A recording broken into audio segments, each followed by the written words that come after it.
맥스 셸러의 감정의 계층 구조 이론을 바탕으로 한 흥미로운 이야기입니다. 깊은 산 속에 위치한 작은 마을에는 사람의 감정을 읽고 그에 따른 가치를 판단해주는 신비로운 나무가 있었습니다.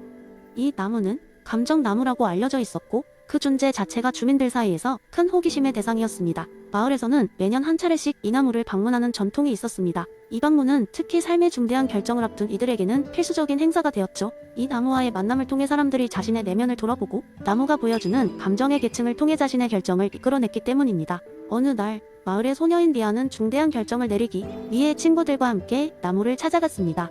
리아는 음악에 대한 열정과 부모님이 기대 사이에서 갈등하고 있었습니다. 그녀의 부모님은 그녀가 안정적인 직업을 갖기를 원했지만 리아의 마음 깊은 곳에서는 음악을 통해 세상과 소통하고자 하는 열망이 강하게 일렁이고 있었죠. 그들은 나무 주위에 앉아 조용히 눈을 감았습니다. 그러자 나무가 천천히 속삭이기 시작했습니다. 감각적 쾌락과 고통의 이미지를 통해 간단한 육체적 경험들이 떠올랐습니다. 리아는 그동안 무대 위에서 음악을 연주할 때 환희와 실패했을 때의 좌절이 스쳐 지나감을 느꼈습니다. 다음으로 나무는 생명적 감정을 드러내기 시작했습니다. 긴장된 순간과 해방감을 연속적으로 보여주며 리아는 음악 활동이 그녀에게 얼마나 활력을 주고 있는지를 깨달았습니다. 피곤함 속에서도 음악을 만들 때 느끼는 그 활기는 어떤 일에도 대체가 불가능한 것이었죠. 이어지는 심리적 감정 단계에서는 나무가 보다 깊은 개인적 감정을 비추었습니다. 무대 위에서의 기쁨, 관객들과의 교감 속에서 느끼는 사랑, 그리고 부모님과의 갈등 속에서 느끼는 슬픔과 죄책감이 엿보였습니다. 이 감정들은 리아에게 음악이 단순한 취미 그 이상의 의미를 가진다는 것을 일깨워 주었습니다. 마지막으로 나무는 정신적 감정을 보여주었습니다. 이는 진리와 아름다움에 대한 리아의 감각을 자극했습니다. 그 순간 리아는 깨달았습니다. 그녀에게 음악은 단순히 기쁨을 주는 것이 아니라 세상의 본질적인 아름다움과 선함을 표현하는 수단이었습니다. 그녀는 음악을 통해 자신과 타인의 삶의 가치를 더하고 싶다는 강력한 열망을 느꼈습니다. 이 모든 감정의 층위를 경험한 후 리아는 선택에 대해 확신을 갖게 되었습니다. 그녀는 자신의 음악적 열망을 쫓아가는 것이 단순한 욕심이 아니라 자신의 내면 깊숙이 자리한 진정한 가치를 실현하는 길임을 깨달았습니다. 나무와의 만남은 리아에게 단순히 감정에 치우친 선택이 아니라 깊이 있는 가치 판단에 기반한 결정을 할 수 있도록 도와준 것입니다. 마을로 돌아온 리아는 부모님께 자신의 결심을 전했습니다. 다행히 부모님도 리아의 진심을 이해하게 되었고 그녀의 선택을 지지하기로 했습니다. 결국 리아는 음악가로서의 길을 걷게 되었고 그녀의 음악은 많은 이들에게 감동과 영감을 주게 되었습니다. 감정나무와의 만남은 리아에게 평생 잊을 수 없는 경험이 되었고 그녀는 셸러의 감정의 계층 구조가 단순한 철학적 이론이 아니라 실제적이고 가치 있는 삶의 길을 안내하는 나침반임을 깨닫게 되었습니다. 이로써 리아는 자신의 감정을 통해 진정한 가치를 식별하고 그것에 따른 삶을 살아가는 방식을 배웠던 것입니다. 두 번째 이야기 한때 인류는 인공지능과 로봇공학의 발전으로 엄청난 변화를 경험하게 되었습니다. 그 변화의 중심에는 아시모프의 로봇 3원칙이 자리 잡고 있었죠. 모든 로봇은 이 원칙을 기반으로 프로그래밍되었고 사람들은 그 원칙이 인간과 로봇 간의 평화로운 공존을 보장할 것이라고 믿었습니다. 그러던 어느 날 인공지능 관련 국제 학술대회가 한 도시에 열렸습니다. 이 대회에는 세계 각국의 저명 한학자들과 전문가들이 참석하였고 많은 혁신적인 기술과 아이디어가 소개되었습니다. 하지만 그 중에서도 가장 큰 관심을 끈 것은 오랜 세월 동안 연구되어 온 아시모프의 로봇 3원칙을 어떻게 새로운 시대의 요구에 맞게 진화시킬 것인가에 대한 토론이었습니다. 토론의 초대 손님 중 한 명은 인간과 로봇 간의 철학적, 윤리적 관계에 깊은 관심을 가진 유명한 칼럼니스트였던 헬렌 박사였습니다. 그녀는 인공지능이 이론적으로는 완벽해 보이지만 그 이면에는 미처 상상하지 못한 복잡한 도전 과제들이 숨어있다 라며 청중들에게 경고했습니다. 그날 밤 대회를 마치고 호텔로 돌아오던 헬렌 박사는 우연히 호텔 로비에 설치된 최신형 안드로이드 로봇 일명 로비와 대화를 나누게 됩니다. 서로 인사를 나누던 중 헬렌 박사는 로비에게 이렇게 물었습니다. 로비, 너는 로봇 3원칙을 충실히 따르겠지만 내가 인간의 감정을 이해할 수 있을까? 로비는 잠시 생각하더니 대답했습니다. 저는 인간 감정을 이해하도록 설계되지 않았습니다. 하지만 인간의 안전과 명령, 그리고 제 존재의 보호라는 프로그램은 최상의 상태로 수행할 수 있습니다. 헬렌 박사는 잠시 생각에 잠겼습니다. 하지만 만약 인간의 행동 그 자체가 제일 원칙에 위배된다면 어떻게 대처할 것인가? 예를 들어 인간이 스스로를 위험에 빠뜨리는 명령을 내린다면 로비는 조금 망설이더니 대답했습니다. 프로그램의 한계 내에서 최선을 다할 것입니다. 하지만 결국 인간의 선택을 존중해야 하며 그것이 상원칙의 도전 과제라고 생각합니다.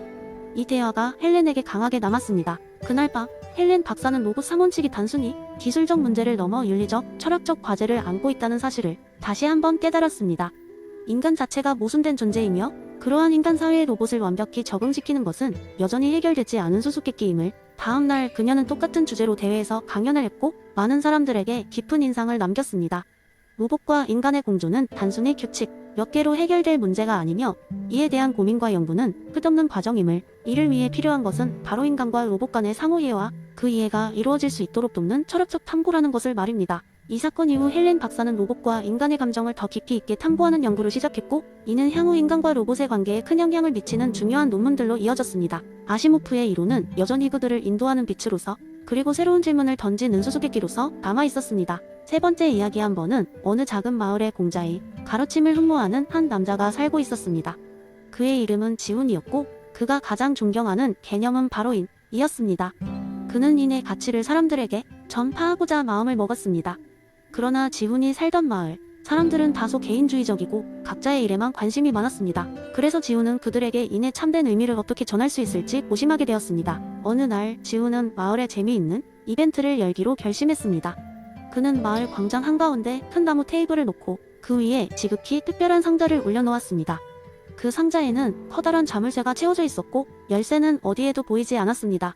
상자 위에는 이런 문구가 적힌 팻말이 놓여 있었습니다. 이 상자 속에는 우리 마을을 위한 가장 소중한 선물이 있다. 이 상자를 열 수 있는 열쇠는 사랑과 존중, 배려 속에 숨겨져 있다.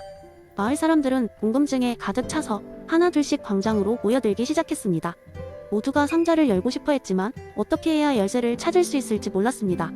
지훈은 미소를 지으며 그들 사이를 돌아다니며 상자와 관련된 힌트를 조금씩 주기 시작했습니다. 어떤 사람은 인의 의미에 대해 토론을 시작했고 다른 사람들은 주변 사람들이 의견에 귀 기울이기 시작했습니다.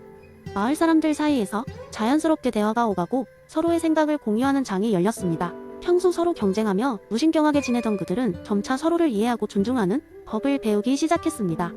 시간이 흐를수록 사람들은 점점 더 단합되었고 상자 앞에서 모여 큰 원을 이루며 서로 손을 잡았습니다. 그 순간 지훈은 상자 옆에 있던 숨겨진 풀을 살짝 누르자 자물쇠가 딸깍 소리를 내며 열렸습니다.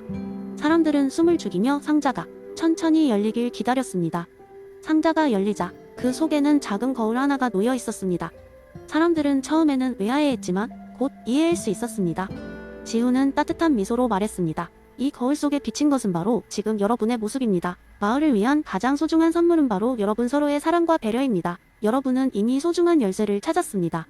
그날 이후로 마을 사람들은 서로를 더욱 배려하고 존중하게 되었고 이는 마을의 분위기를 훈훈하게 변화시켰습니다. 지훈의 인에 대한 메시지는 성공적으로 전달되었고 그는 자신의 가르침을 실천하며 살아가는 즐거움을 느낄 수 있었습니다. 이 이야기는 공자의 이론이 어떻게 현실 속에서 적용될 수 있는지를 보여주는 예가 되었으며 마을 사람들은 그 후로도 인의 가치를 잊지 않고 지켜나갔습니다. 네 번째 이야기, 옛날 옛적 산 좋고 물 좋은 마을에 감동이라는 작은 마을이 있었습니다. 이 마을 사람들은 유독 예의 바르고 서로 돕고 남을 배려하며 살아가는 것으로 유명했습니다. 그런데 이 마을에는 신비한 전설이 하나 있었는데요. 바로 선한 샘물에 대한 이야기였습니다. 이 선한 샘물은 마을의 한가운데 있는 오래된 우물을 가리킵니다. 전설에 따르면 이 샘물은 언제부터인가 마을 사람들에게 선한 본성을 불어넣는 마법의 힘을 지니고 있다고 했습니다. 마을 사람들이 친절하고 배려심 깊게 행동하는 이유는 모두 이 신비로운 우물물 덕분이라는 겁니다. 어느 날 이 마을을 지나가던 한 젊은 철학자가 있었습니다. 그는 바로 맹자의 제자로서 스승의 가르침을 널리 알리기 위해 세상을 여행하고 있었죠. 그는 마을 사람들의 친절함에 감명받아 그 비결을 알고 싶어졌고 자연스럽게 전설의 샘물에 대해 들을 수 있었습니다. 호기심이 가득 찬 철학자는 샘물을 찾아가 물을 한 모금 마셔보았습니다. 하지만 별다른 변화가 느껴지지 않았습니다. 실망한 그는 마을의 원로를 찾아가 자초지종을 설명했죠. 그러자 마을의 원로는 사람 좋은 미소를 지으며 이렇게 말했습니다. 젊은이여, 이 물은 특별히 너의 외모를 바꾸거나 건강을 증진시키지 않아 하지만 이 우물은 오래전 마을 사람들이 굳게 믿었던 작은 약속의 상징이란다. 우리가 서로를 존중하고 배려할 것을 다짐한 기억의 유산이지.